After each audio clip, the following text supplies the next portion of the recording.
Hey, welcome to day 14 of my cancer journey, my leukemia journey, both journeys.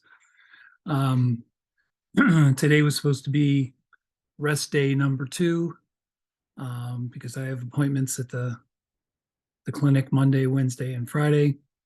Um, However, I made the executive decision to try to get some work done. I'm teaching two classes this semester, and I want to get them done. Um, I'm weighing keeping my commitments, making side money, which I'm not going to diminish, um, and just seeing through what I've started. But I overdid it. This is what I do. I have to be able to do this in bites with naps in between instead of just trying to go through one stretch because I deviated from rule number one, which is everything is about the recovery. And how many times have I compromised my health for work? More times than I can count. Um, Despite today being a rest day, there was a lot going on. Um, I have to be supervised in the shower now so I don't fall. And I got a good look at myself in the mirror, and my body's changed quite a bit. I called it my old body. My wife called it my sick body, and I like her answer better because sick body means temporary, hopefully. Um, Springsteen has that lyric in Philadelphia that I think about all the time. I'd walk 1,000 miles just to shed the skin. I think I'd walk 1,000 miles to shed my bones at this point. Um, so I can relate to that on a different level. Um, Today was a good day as far as eating. Chemo's been very kind in terms of its side effects. This was supposed to be the weekend that dropped, and still have my hair. You can hear my voice a little bit. I sound hoarse all the time. Don't even recognize my own voice, really. I get tinnitus in one ear and I get the bass wiped out of my hearing. But no diarrhea, no nausea, none of the GI stuff that I think chemo's sort of famous for. And it was another day of just love coming in from all directions, love and prayers from everywhere. And I'll take them all. I'm a practicing Buddhist, and I have a more than healthy skepticism toward organized religion.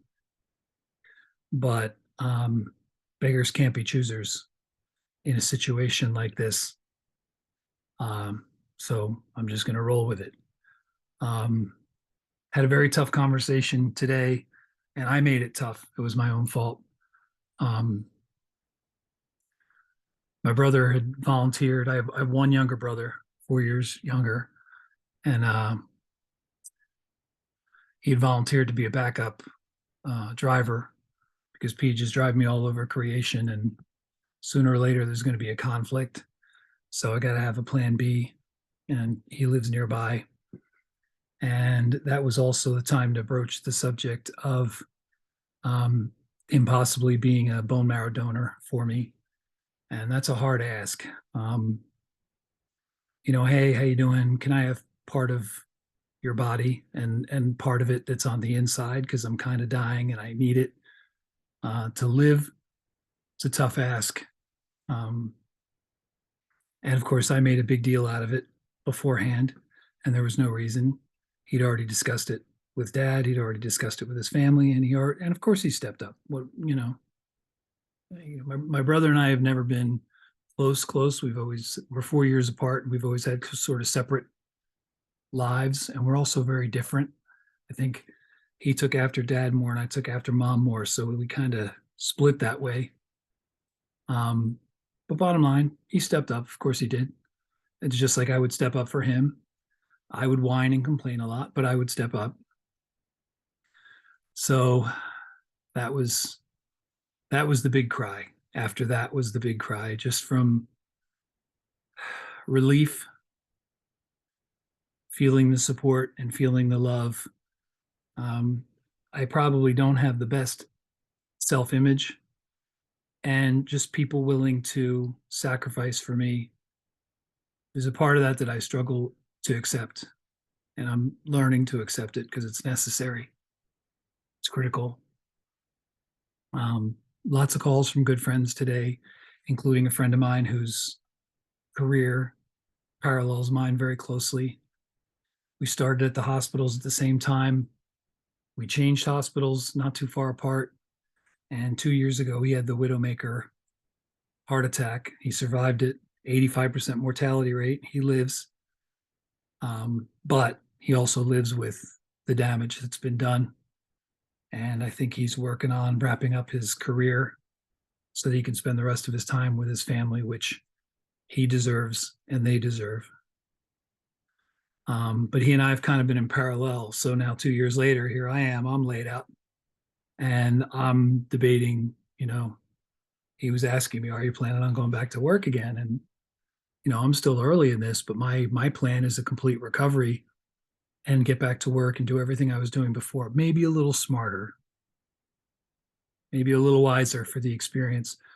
But my plan is to get back to doing everything I was doing before, working for the universities and, doing what I do, getting back to my life. That's the whole point of recovery to me is to get your life back. It's been taken. Somebody snatched up and took my life and now I got to go fight for it and get it back, which I'm good with. Um, got lots of calls from good friends today.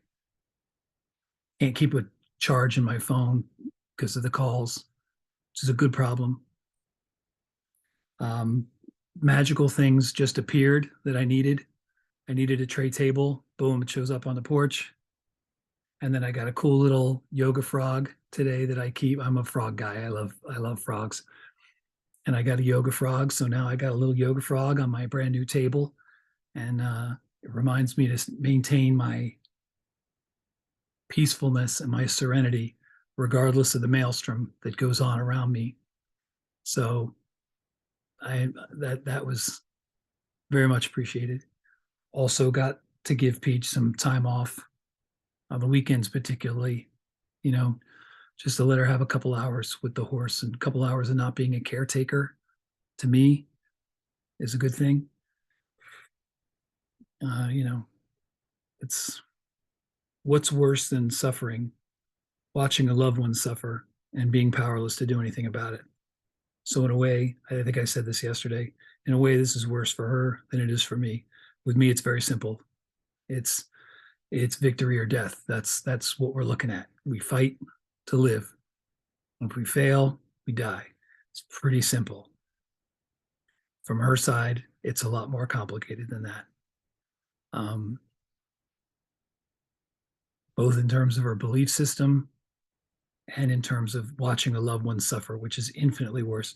She would take this. If she had a choice, she would take this from me. I wouldn't let her, but she would take it because it is better to suffer than to watch a loved one suffer.